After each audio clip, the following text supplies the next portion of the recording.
నమస్తే. ప్రణయ్ హత్య కేసులో తీర్పు వెలువడింది. A2గా సుభాష్ శర్మను కోర్టు దోషిగా నిర్ధారిస్తూ మరణశిక్ష విధించింది. అయితే శిక్ష అమలు కావడానికి 3 అంకాలు దాటాల్సి ఉంటుంది. ఇక్కడ తెరపైకొచ్చే అంశం ఏంటి అంటే, ప్రస్తుతం రాష్ట్రంలోని ఏ జైల్లోనూ తలారులుగా పిలిచే హ్యాంగ్మ్యాన్ పోస్టులు అసలే లేవు. ప్రస్తుతం ట్రయల్ కోర్టు సుభాష్ శర్మకు మరణశిక్ష విధించింది. అతను ఈ తీర్పును హైకోర్టులో సవాలు చేసే ఆస్కారం ఉంది. అంతేకాదు, ట్రయల్ కోర్టు కూడా ఈ శిక్ష విషయాన్ని హైకోర్టు దృష్టికి తీసుకువెళుతుంది. ఈ క్రమంలో రిఫర్డ్ ట్రయల్గా పిలిచే విధానంలో హైకోర్టు విచారణ చేయవచ్చు. మరణశిక్షను హైకోర్టు సమర్థిస్తే సుప్రీంకోర్టులో అప్పీలు చేయవచ్చు. అక్కడ చుక్కెదురైతే క్షమాభిక్ష కోరుతూ రాష్ట్రపతికి విజ్ఞప్తి చేయవచ్చు.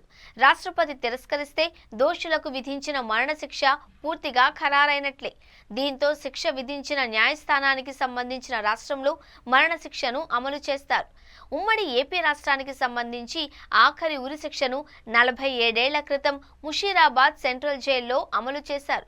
1978లో భారత వైమానిక దళంలో పనిచేసిన ఎయిర్మెన్ రామవతార్ యాదవ్పై హత్య కేసు నిరూపితమై మరణశిక్ష ఖరారు కావడంతో ఉరితీశారు.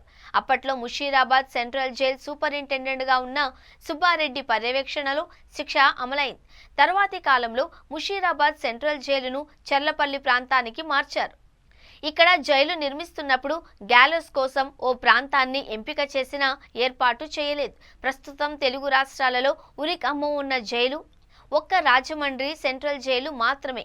ఇక తెలంగాణ జైళ్ల శాఖలో హ్యాంగ్మ్యాన్గా పిలిచే తలారీ పోస్టులు లేవు. చాలా ఏళ్లుగా ఉరిశిక్ష అమలు లేకపోవడంతో కొందరు హెడ్ వార్డర్లకే ఈ అంశంలో ప్రాథమిక శిక్షణ ఇస్తున్నారు.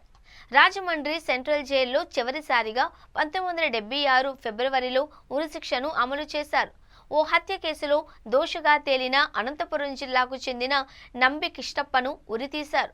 ఆ తర్వాత కొందరు ఖైదీలను ఉరిశిక్ష అమలు కోసం ఈ జైలుకు తరలించినా అమలు కాలేదు. 1875 నుంచి గ్యాలోస్లో ఉండి ఇప్పటికీ కొనసాగుతున్న కేంద్ర కారాగారం రాజమండ్రి సెంట్రల్ జైల్ మాత్రమే.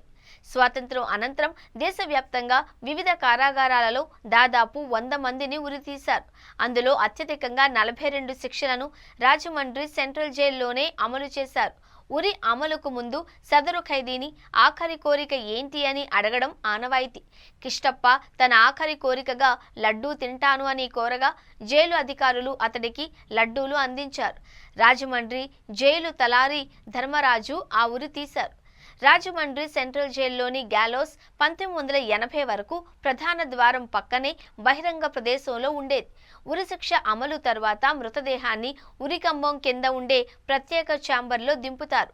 అక్కడి నుంచి నేరుగా ట్రే ద్వారా సంబంధికులకు అప్పగించాలి అని, మృతదేహాన్ని జైలు గదుల మీదుగా బయటకు తీసుకురావద్దు అనే ఉద్దేశంతో అలా ఏర్పాటు చేశారు.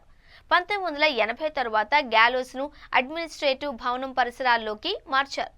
2013లో ఈ గ్యాలోస్ ఉన్న ప్రాంతంలోనే 7.5 కోట్లతో కొత్తగా పరిపాలనా భవనాన్ని నిర్మించారు. అయితే గ్యాలోస్ను అక్కడి నుంచి మార్చడం ఇష్టం లేక భవనం కింద భూగర్భంలో ఏర్పాటు చేశారు. ఈ తరహా గ్యాలోస్ కలిగిన కారాగారం దేశంలో మరొకటి లేదు. అంతేకాదు, నిర్మాణాలు ఎన్ని మారినా ఇప్పటికీ బ్రిటిష్ కాలం నాటి ఇనుప ఉరికంబాన్నే వినియోగిస్తున్నారు. తరచూ దీనికి నూనె రాస్తూ దెబ్బతినకుండా జాగ్రత్తలు తీసుకుంటున్నారు.